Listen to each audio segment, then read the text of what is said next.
Magandang araw mga kasalon.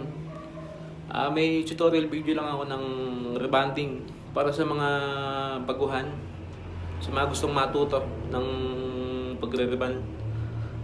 Panoorin nyo to. Sana magustuhan nyo.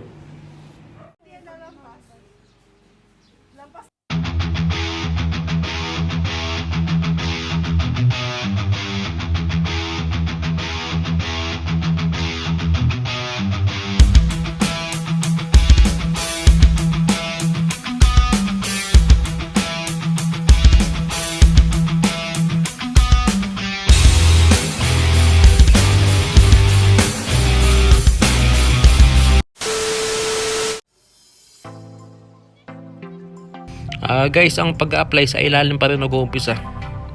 Section by section pataas.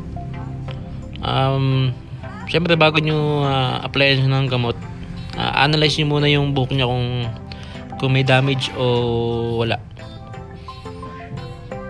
Pero ang nilalagyan ko lang ng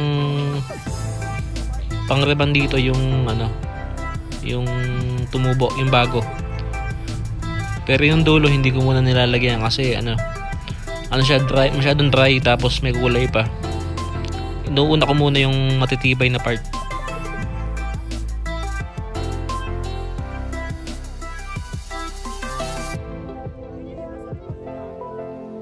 Pinaka-importante dito, huwag nyong ididikit yung gamot sa anit. Kasi medyo masakit yan. Pwedeng maglagas yung buhok nila, pwedeng magputol. Lalo na pag may sugat. Sobrang hapdi nun. Kailangan 1 inch ang agwat.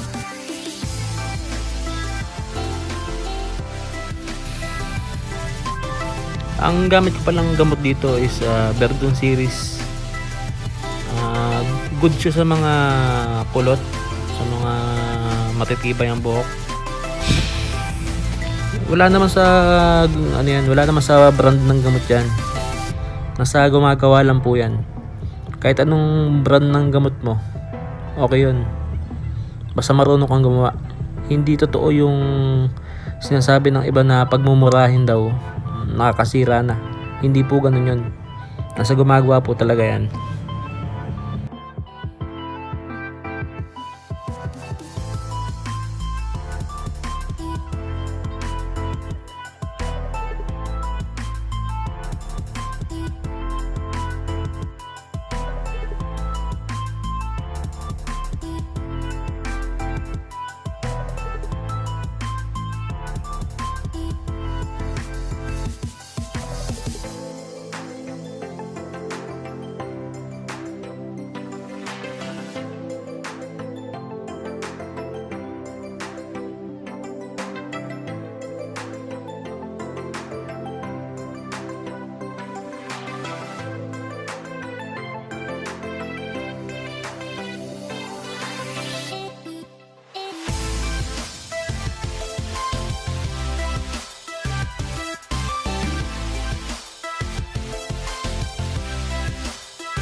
Pag na-apply nyo na yung mga bagong tubo, ibabad mo na siya ng mga 20 o 30 minutes. Pagkatapos ng ilang minuto,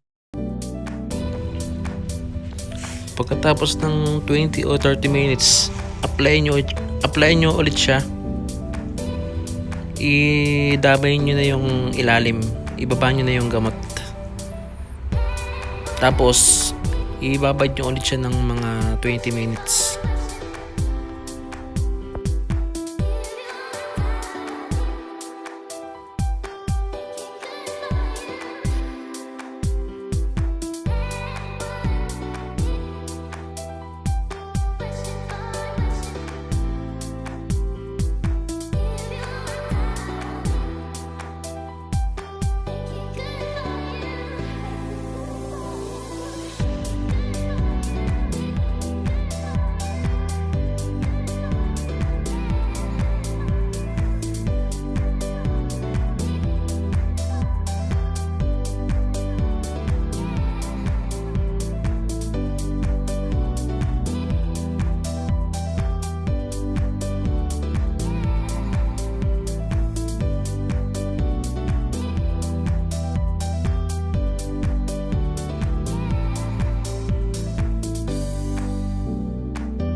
Ayan, pagkayari ng 20 minutes, nabanlawan na siya. Pwede nyo siyang i-blower. Kailangan 100% tuyo-tuyo. Pagkatapos nun, gamitan nyo siya ng roller brush para unatin yung buhok. Tapos ayun, pwede na siyang planchahin.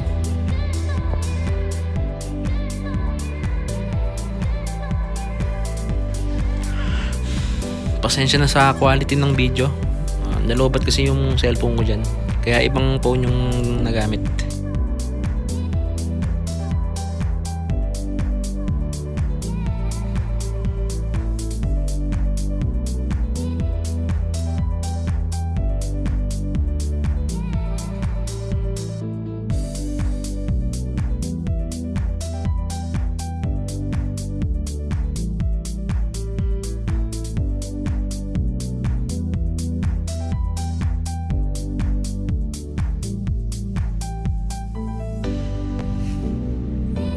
Ayan, planchahan time na.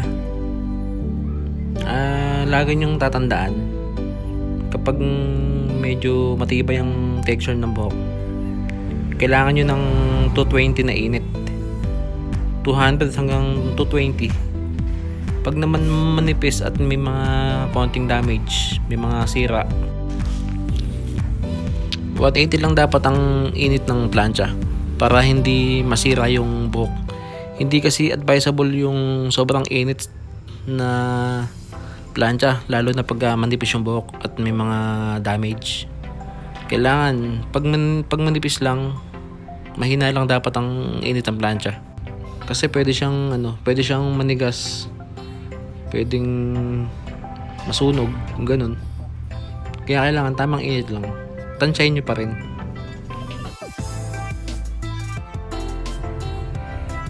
Tapos ang mahalaga dito, kailangan lutuin natin sa plancha.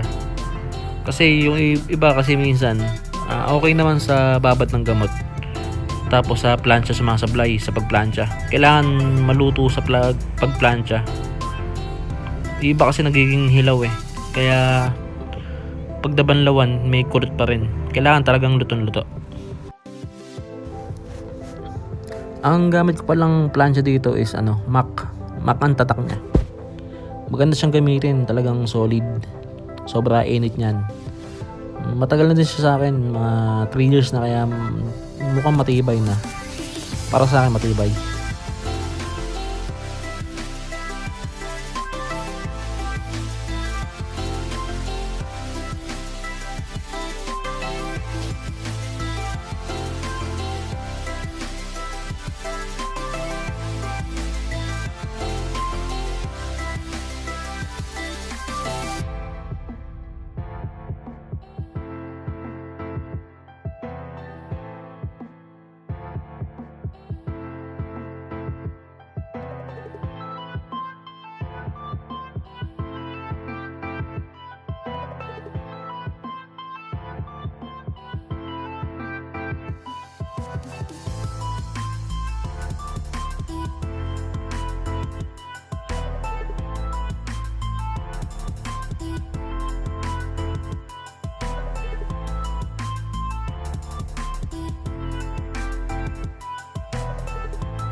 Okay, tapos na yung nakangawit na plantsahan.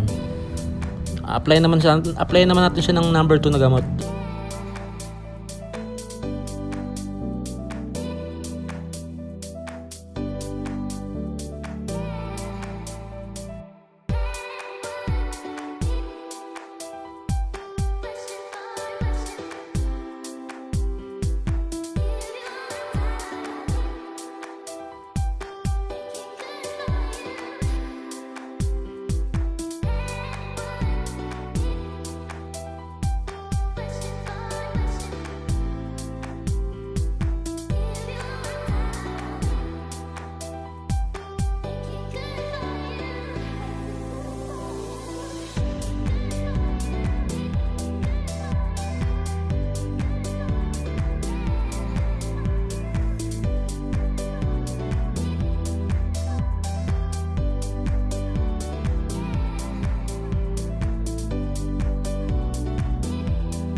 After nyo ma-apply ng number 2 na gamot,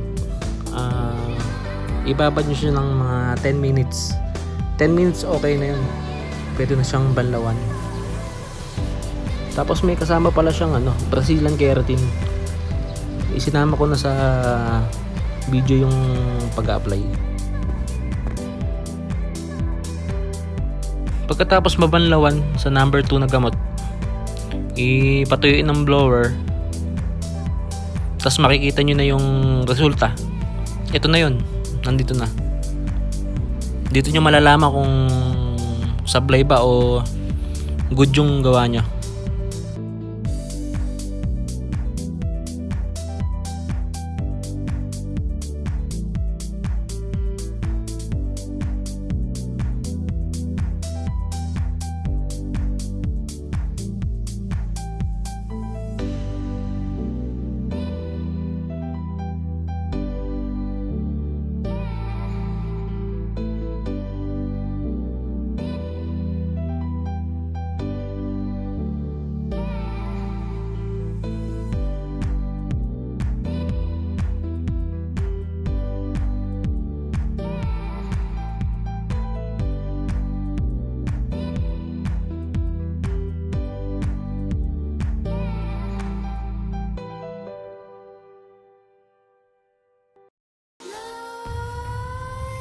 Pagkatapos matuyo ng buhok ng mga 90%, pwede na siyang applyan ng Brazilian keratin. Yung product po namin yung gamit ko dito, yung binibenta namin sa Shopee at Lazada. Sa mga gustong try nyo po. Maganda naman siya, okay naman. Madulas, malambot.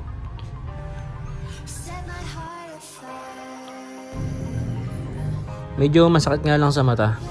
Kaya kailangan papikitin natin yung ating kliyente or customer. Lahat naman ng Brazilian ganyan eh. Matatapang talaga. Masakit sa mata. Minsan sa ilong. Depende sa lugar nyo kung kulob o open place naman.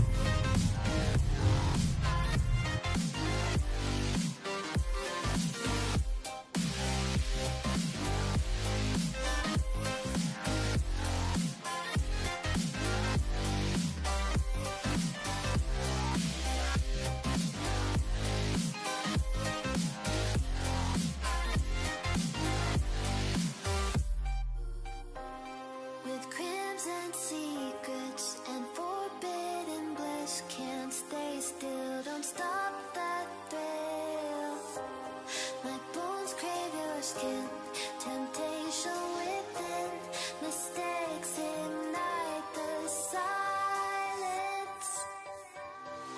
Nightmares creep while you and me repeat. This bittersweet heat is suffocating. Pagkatapos natin siya ma-apply ng Brazilian, ibabad natin siya ng mga 30 minutes. Ito nga po pala yung aming product na J&D Brazilian Keratin. Mabibili siya sa Shopee saka Lazada. Saka maraming salamat nga po pala sa mga walang sawang sumusuporta sa aming produkto. Sa mga suking na namin sa Shopee saka Lazada. Thank you po sa inyo.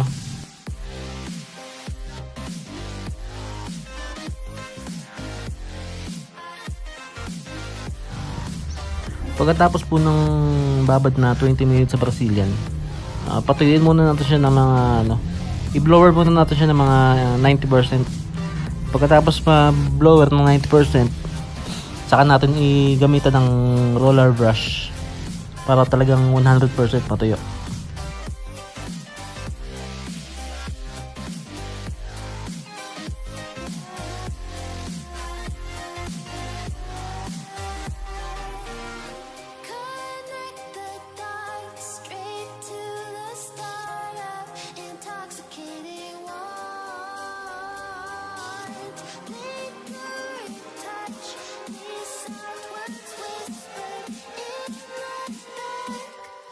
Set my heart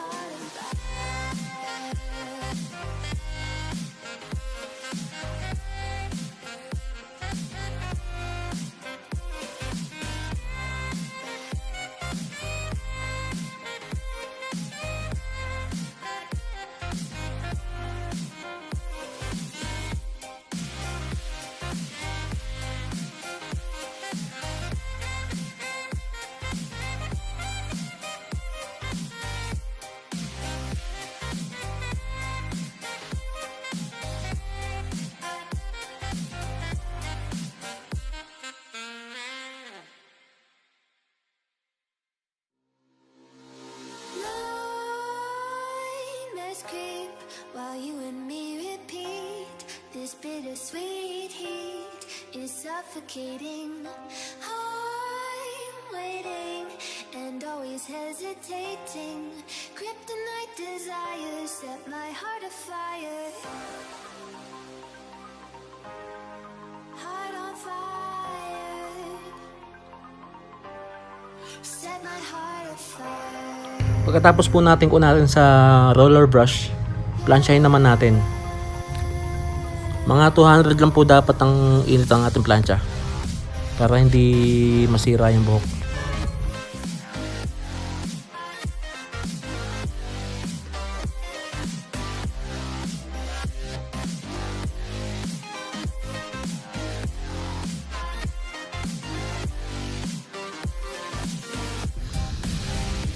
Guys, bago nga pala matapos tong video na to, kung nagustuhan nyo yung aking tutorial, please naman pa-like tsaka subscribe na din para mas lakas ang loob kong gumawa ng mga bagong video. Thank you. Pagkatapos ng pamamalansya,